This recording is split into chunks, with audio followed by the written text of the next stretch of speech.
अब खिलाफत मूवमेंट के बाद जो कि 1919 से 24 तक रही,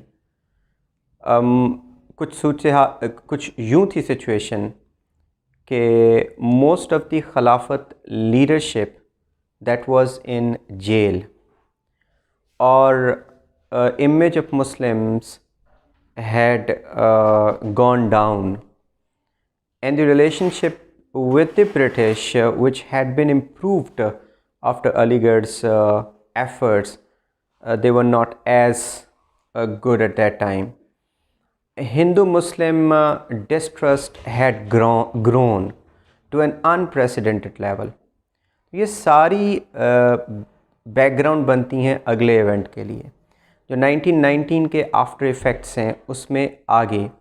अब हमें पता है कि 1919 का जो एक्ट है उसके बाद नेक्स्ट एक्ट जो है वो ऑलमोस्ट 1929 के अराउंड आएगा, क्योंकि it was provided after 10 years this act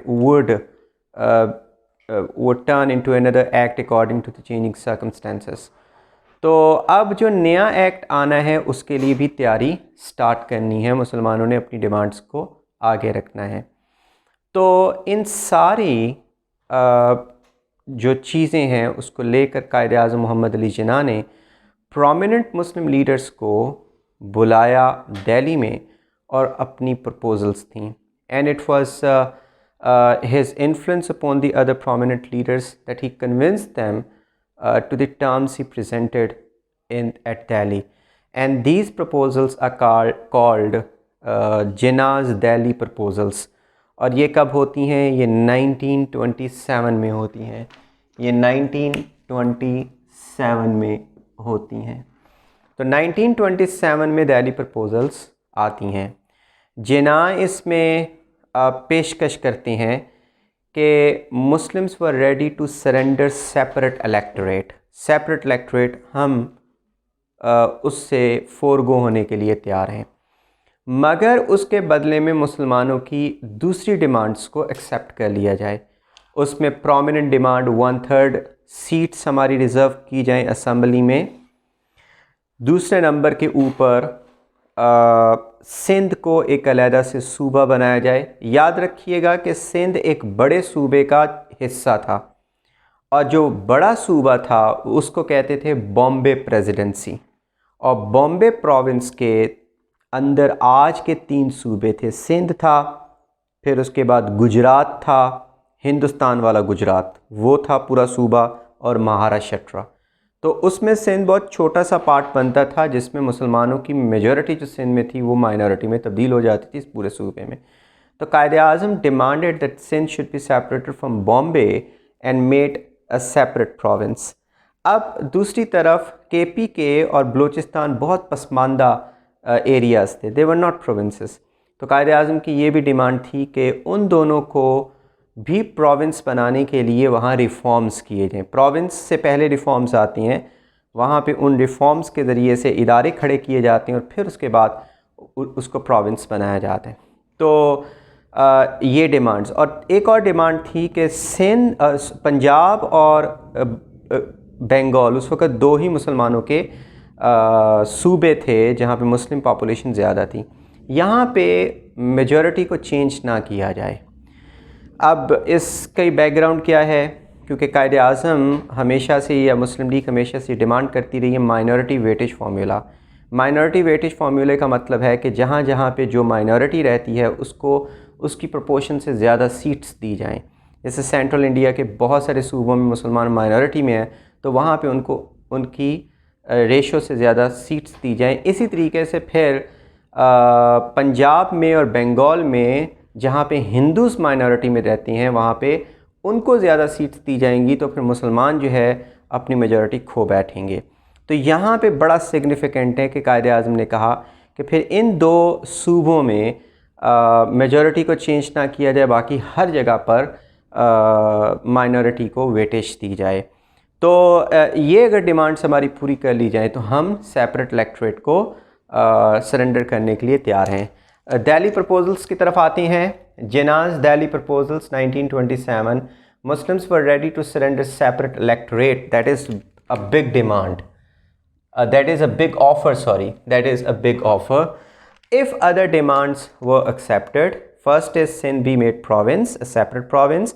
Reforms at NWFP and Balochistan should start. 1/3 representation or seats reserved to the Muslims, and then population of Punjab and Bengal shouldn't be changed. These were some of the demands.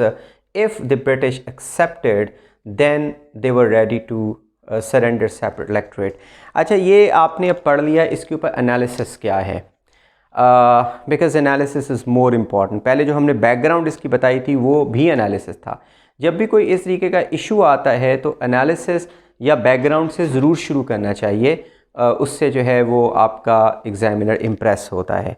तो आगे हम सबसे important why Quaid-e Azam offered such a big offer कि हम separate electorate को surrender करने के लिए तैयार हैं. सेपरेट इलेक्टोरेट जो कि कॉन्स्टिट्यूशन में शामिल था, जो कि दे दिया गया था, और सेपरेट इलेक्टोरेट एक बहुत बड़ी चीज़ थी जिससे मुसलमान सीट्स जीत के आ भी रहे थे असम्बलीज़ में, क्योंकि मुसलमान ही सिर्फ मुसलमान को वोट कर सकता था.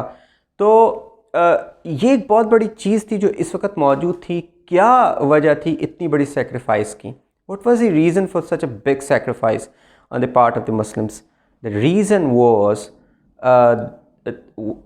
to revive the spirit of Lucknow Pact, when Hindus and Muslims joined their ranks for the common struggle. So Quaid-e-Azam Muhammad Ali Jinnah was ready to give a larger sacrifice if it was necessary for Hindu-Muslim unity, because Hindu-Muslim unity had completely been ruptured after खिलाफत movement. तो ये बहुत बड़ी. और फिर उसके बाद Britain में भी एक पार्टी अपोजिशन में निकली थी जिसको कहते हैं लेबर पार्टी. लेबर पार्टी की डिमांड थी ज़्यादा डेमोक्रेटिक रिफॉर्म्स आएँ इंडिया में, और डेमोक्रेटिक रिफॉर्म्स में एक चीज़ इंपॉर्टेंट है और वो है कि सेपरेट इलेक्टोरेट्स को ख़त्म कर दिया जाए और जॉइंट इलेक्टोरेट होना चाहिए. और वो अच्छा खासा प्रेशर डाल रही थी गवर्नमेंट के ऊपर कि जॉइंट इलेक्टोरेट को ही इम्पोज़ किया जाना चाहिए. दूसरी तरफ कांग्रेस बार बार ये डिमांड कर रही थी कि इंडिया को ज़्यादा से ज़्यादा डिवाइड किया जा रहा है और ब्रिटिश जो है डिवाइड एंड रूल की पॉलिसी खेल रहा है, तो जॉइंट इलेक्टोरेट को दोबारा से इम्पोज़ किया जाए. लेकिन मुसलमानों को हमेशा से डर रहता था कि अगर जॉइंट इलेक्टोरेट वापस आ गया तो फिर मुसलमानों की जो विनिंग रेशो है असम्बलीज़ में वो ख़त्म हो जाएगी. और ये हमें भी पता है कि जब तक सेपरेट इलेक्टोरेट नहीं आया था 1906 में, उससे पहले मुसलमान ना होने के बराबर थे काउंसल्स में, जो प्रोविंशियल काउंसल्स या असम्बलीज जो थे उसमें. तो ये एक बहुत बड़ी सेक्रीफाइस थी. But Quaid-e-Azam was ready to do that sacrifice only for the sake of unity. दूसरी तरफ एक और भी बात ये है कि अगर 1/3 सीट्स मुसलमानों के लिए रख ली जाती तो ये बहुत बड़ा कंपनसेशन था सेपरेट इलेक्टोरेट का, क्योंकि 1/3 सीट्स अगर हो जाती तो इसका मतलब है कि अगर 30 लोगों की असम्बली है तो 10 सीटें मुसलमानों के लिए रिज़र्व हैं. और यहाँ पे उस वक़्त तक ये फिल नहीं होंगी जब तक मुसलमान इलेक्ट होकर वहाँ पर नहीं आएंगे. तो ये भी एक तरह से कंपनसेशन थी. यहाँ हम ये कह सकते हैं कि कायद-ए-आज़म ने मुकम्मल तौर पर कॉम्प्रोमाइज़ नहीं किया अपनी कम्युनिटी के इंटरेस्ट्स को, बल्कि कुछ ना कुछ कंपनसेशन वहाँ पे मौजूद थी. फिर उसके बाद हम देखते हैं कि इसके बैकलैश में इसका जो नेगेटिव इम्पैक्ट आया, मुसलमानों में भी डिवीज़न होगी. ख़ासतौर पे पंजाब के जो मुस्लिम लीग के मेंबर्स वो खुश नहीं थे, और सर मोहम्मद शफ़ी की क़यादत में उन्होंने अपनी एक मुस्लिम लीग बना ली. मुस्लिम लीग का एक और धड़ा बन गया. There was separated one faction of the Punjabi Muslim league members mostly which were included under sir Shafi Mohammad, और ये एक बैकलैश है. This was called 1927 Jinnah's Delhi proposals, because Jinnah's Delhi proposals are important because 1929 the constitution process was going to start.